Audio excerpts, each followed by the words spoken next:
నమస్కారం. జై శ్రీమన్నారాయణ. స్వేచ్ఛ, స్వాతంత్రం ఏంటో చూద్దాం. ఇవాళ ఒక ముఖ్యమైన చర్చను చూద్దాం. శాస్త్రంలో జీవ స్వాతంత్రం అని ఒక విషయం చెప్పబడింది. అంటే భగవంతుడు జీవుడికి కొంత స్వేచ్ఛ, స్వతంత్రంగా ఆలోచించి నిర్ణయం తీసుకునే శక్తి ఇచ్చాడు. ఇంగ్లీష్లో దీన్ని ఫ్రీ విల్ అంటారు. అదే శాస్త్రం చెప్పే జీవ స్వాతంత్ర్యం. మంచి ఏమిటి, చెడు ఏమిటి అని తెలుసుకోవచ్చు, పుస్తకాలు చదవచ్చు, నిర్ణయం తీసుకోవచ్చు. కృష్ణుడు గీతలో కర్మయోగం, జ్ఞానయోగం, భక్తి యోగం అన్నీ చెప్పి నువ్వు ఆలోచించు అర్జున, ఏది మంచి ఏది చెడు అని నువ్వే నిర్ణయించుకో అన్నాడు.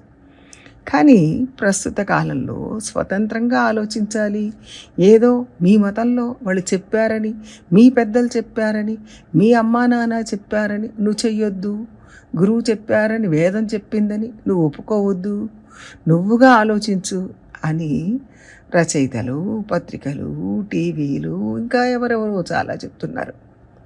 ఇక అవన్నీ స్వేచ్ఛ గురించి చెప్తున్నాయి, మనం స్వతంత్రంగా ఆలోచించాలని చెప్తున్నాం. మనకిచ్చిన ఫ్రీ విల్ అంటే జీవ స్వాతంత్రం గురించి ఈ మాధ్యమాలలో రచయితలు కొత్త రకంగా చెప్తున్నా మనకు స్వాతంత్రం ఉంది అని చెప్తున్నారు. ఈ విషయాలు రెండు ఒకటేనా, వేరువేరా అంటే రెండు ఖచ్చితంగా వేరు. అదేమిటంటే ఇప్పుడు మనం చూడబోతున్నాం. శాస్త్రాలు ఏది అడగకు, నువ్వు చేసేది తప్పు అని ఎప్పుడూ చెప్పలేదు. నువ్వు స్వతంత్రుడివైతే, నువ్వు స్వేచ్ఛ గలవాడివైతే నీ నిర్ణయాలతోనే జీవితం గడిచేట్టుగా ఉండాలి. అలా జరుగుతుందా? అలా ఎక్కడ కనపడదు కదా. మనం స్వతంత్రులమా? దేశానికి స్వాతంత్రం వచ్చింది, కానీ మనం చాలామంది మీద ఆధారపడే బతుకుతున్నాం. కాబట్టి శాస్త్రం నువ్వు స్వతంత్రుడు అని అనుకోకు. నువ్వు స్వతంత్రుడివని అనుకోకు. Man is a social animal అంటే మనిషి ఒక సామాజిక పశువు అంటారు కదా. మనం కూడా మృగమే.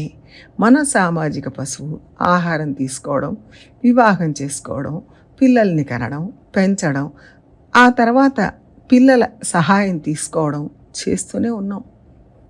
అలా ఉన్నప్పుడు నువ్వు పూర్తిగా స్వతంత్రుడివి అంటే అది ఎలా నమ్మగలుగుతాం?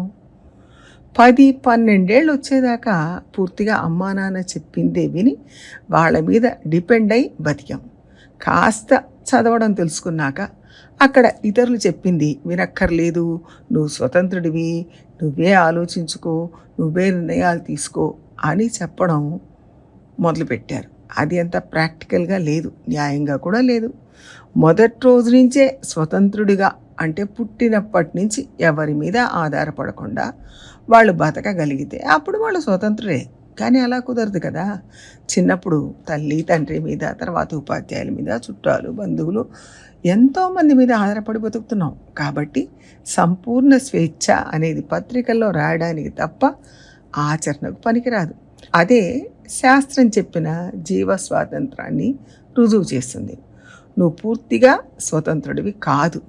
భగవంతుడి మీద ఆధారపడి ఉన్నావు, పెద్దల మీద ఆధారపడి ఉన్నావు. వాళ్ళు ఏం చెప్పినా నీ మంచికే చెప్తారు. వాటన్నిటినీ తెలుసుకో, విను, ఆ తర్వాత నిర్ణయం నువ్వే తీసుకో. మంచి విధానంలో నిర్ణయం తీసుకుంటే మంచి జరుగుతుంది, మంచిని అనుభవిస్తావు అని శాస్త్రం చెప్తుంది. అలా నువ్వు పూర్తిగా స్వతంత్రుడివి, నేను పూర్తిగా స్వతంత్రుడిని అనేదాన్ని శాస్త్రం ఒప్పుకోలేదు. కానీ మాధ్యమాలు మాత్రం నేను స్వతంత్రుడిని అని నిర్ణయం తీసుకోమంటున్నాయి. అలా అనుకొని నిర్ణయాలు చేయమని చెప్తున్నాయి. మంచి నిర్ణయం తీసుకుంటే మంచి జరుగుతుంది, మంచిని అనుభవిస్తావు. అలా నువ్వు స్వతంత్రుడివి. కానీ శాస్త్రం పూర్తిగా స్వతంత్రుడివి అనకుండా జీవ స్వేచ్ఛ అంటే కొంత స్వేచ్ఛ ఉంది అని చెప్తోంది. కానీ మాధ్యమాలు మాత్రం నేను పూర్తి స్వతంత్రుడిని అని తలుచుకొని నువ్వు ఏ పని చేసినా చెయ్యాలి అని చెప్తున్నాయి. ఎందుకంటే నిజంగా మనం సంపూర్ణ స్వేచ్ఛ గల వాళ్ళం కాదు, అలా ఉండడం సాధ్యం కాదు. అంటే నువ్వు మొదట్లో ఇంకొకళ్ళ మీద ఆధారపడి వారిని నిచ్చెన చేసుకొని పైకి ఎక్కి ఆ తర్వాత వాళ్ళు చెప్పింది వినకు, అని మాధ్యమాలు చెప్పే స్వతంత్రం నిజంగా స్వతంత్రం కాదు.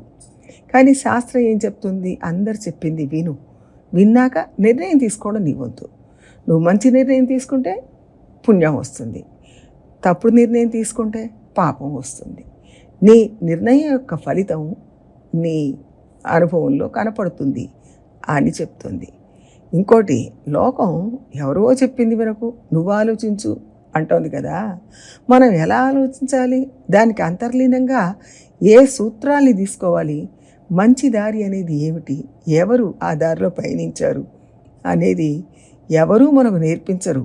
నువ్వు వీళ్ళు చెప్పింది వినకు, నువ్వే ఆలోచించు అని మాత్రం వాళ్ళు చెప్తున్నారు.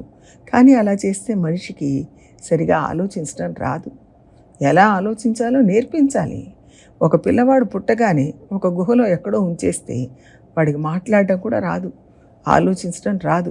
ఇంట్లో మాట్లాడడం నేర్పించి ఆలోచించడం నేర్పిస్తాం.